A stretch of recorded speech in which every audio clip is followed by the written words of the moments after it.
Welcome back to your show, Identities Umhlobo, where today I'm joined by Delphine, the UN boss, UN women boss actually, for Zimbabwe, where we're talking about 16 days of activism. We've spoken about women leadership and how that translates to ending discrimination against women. And we introduced Hear Me Too.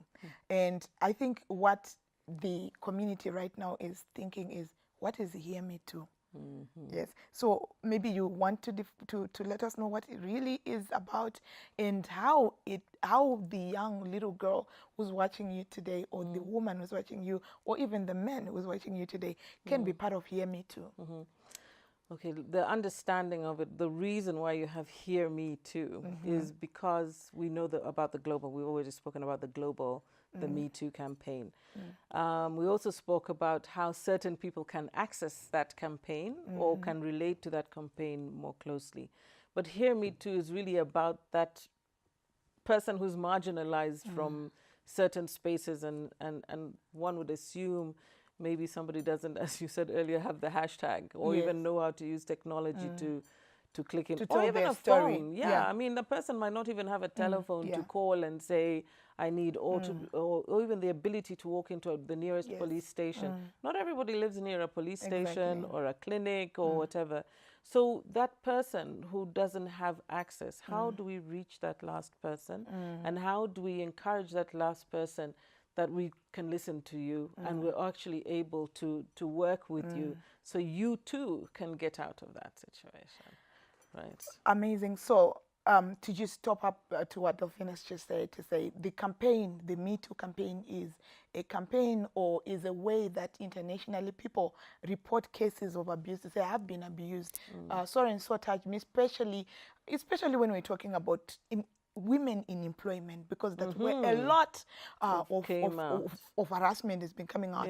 And I think also part of what this year's campaign has been also focusing on women in the workplace. So Hear Me Too is to say, even you who is usually left out, whose story is difficult to tell, to say, how do you report your abuse case, whether probably it's your boss who's abusing you, probably it's your guardian who's abusing you sexually, or whichever way. So Hear Me Too is reaching out to you to say you can report your case to the nearest police, or to the person that you trust, or to the next non-governmental organizations or civil society that are within your community.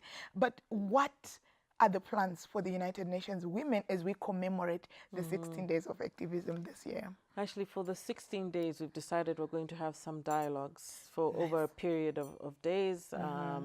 Not every day, but I think every other day we're going to have some symposiums on issues of HIV and violence, the workplace and violence. So we're going to be adding other issues. So you have the ILO that works on labor issues. So we're going to have a discussion with them.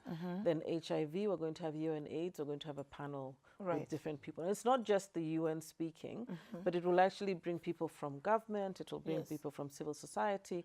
So we can have just a discussion to say, let's talk about these multiple issues that impact or that create a violent environment for somebody, and how can we address them. So that's one side of what we're doing. And then we also plan to have exhibitions. The intention is to have them in the National Gallery. So we're going to try and pull together some exhibitions around issues of violence. And, you know, issues that we don't tend to talk about or associate with violence. We always assume violence is just physical violence, leave alone all other violence, which is usually physical. But what other issues cause violence to, let's say, a girl or, you know, a woman or a man? And, you know, can they come forward and speak? And these give us opportunities for 16 days to have a proper conversation nationally, have people feel safe to talk about it. And within those 16 days, you have the 25th of November, which is Ending Violence Day. You have the 1st of December, which is International AIDS Day. Then you have the 10th of December, which is Human Rights Day.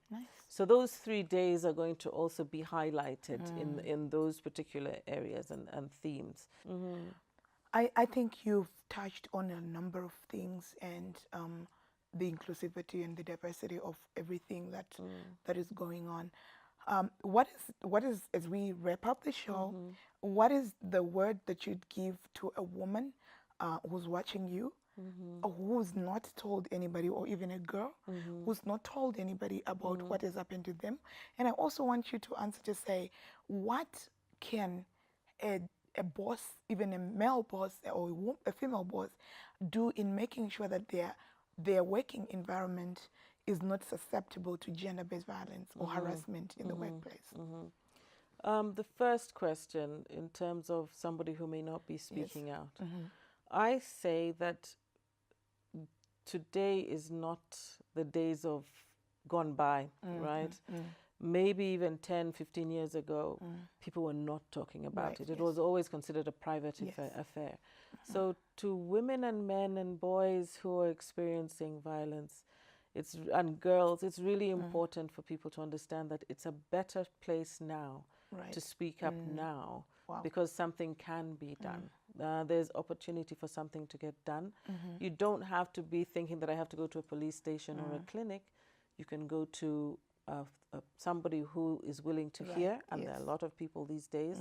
Or you can even approach, if it's within an institution, nurses, doctors. They've also been trained to identify and provide support. So the days now are more conducive and enabling than they were before.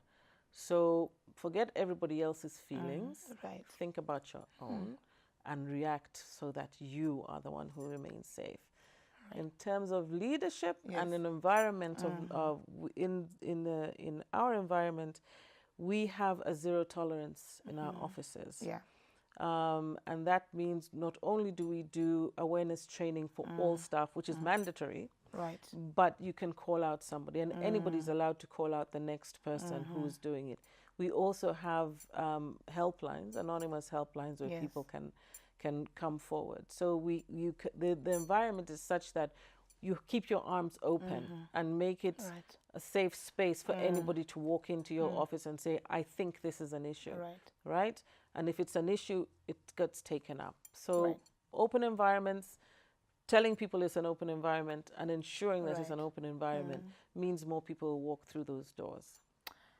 Well, I think on that note, we end this program on the amazing point that making sure as a leader you have an environment where people can trust to come up. You can tell them that the environment is safe, and making sure that it actually is safe for people to speak out against harassment in the workplace. Thank you very much, Delphine, for coming on the program. And I think the citizens and the viewers know that we will not end the show without hearing from them. So we're just going to read a couple of comments around a very amazing issue that we spoke about earlier, and then you can give it a go. So it's that time again, viewers. I will read from you just now. So I'm going to read from this viewer who says, "Hi, I'm Simba. I like your program very much. So educating. I think now our own social media platforms are changing. You can easily turn off commenting if you see yourself getting bad comments. Always so that no one will be able to comment, because many people often comment badly. So if you can't stand it, you just turn off commenting." And this person is talking from the viewpoint of cyberbullying that we spoke about, where we're talking about a lot of bullying that's happening, especially against women and girls on social media, especially where they're told about their anatomy and which makes them shrink. What would you tell someone who's watching now? You know, it's really important, and I like the point that they're making, that, I mean, turning it off means that you're taking control of the situation and allowing things to come to you in a certain way or not.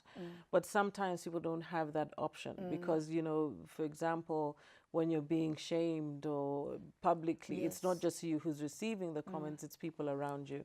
And then people also continue to do it. So it's not just the original person, but then everybody else who's then commenting, who follows, is also part of that cycle of bullying.